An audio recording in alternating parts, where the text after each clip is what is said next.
जेजुरीच्या खंडोबा मंदिरात dress code लागू, भारतीय वेशभूषा परिधान करणाऱ्यांनाच दर्शनासाठी प्रवेश मिळणार। फाटके जीन्स, शॉर्ट स्कर्ट अशा तत्सम कपडे घालून येणाऱ्यांना गडावर मज्जाव।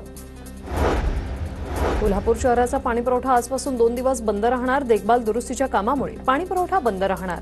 पाणी टंचाई टाळण्यासाठी टँकरद्वारे पाणीपुरवठा होणार।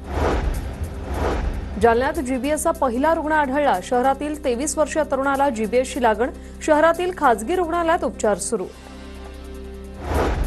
सांगलीच्या कृष्णा नदीपात्रात हजारो मासे मृत्युमुखी। नदीत मळीमिश्रित पाण्यामुळे माशांचा मृत्यू।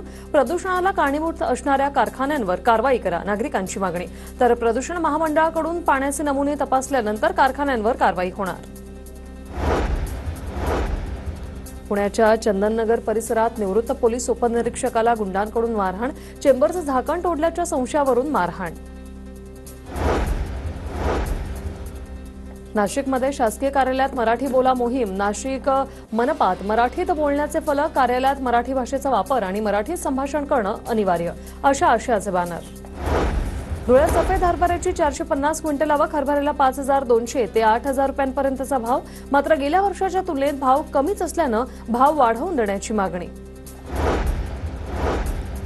धुळे कृषी उत्पन्न बाजार समितीमध्ये 262 क्विंटल गव्हाची आवक। 2500 ते 2600 रुपयांपर्यंतचा भाव मिळत असल्यानं 3000च्या पुढे भाव मिळण्याची शेतकऱ्यांची मागणी।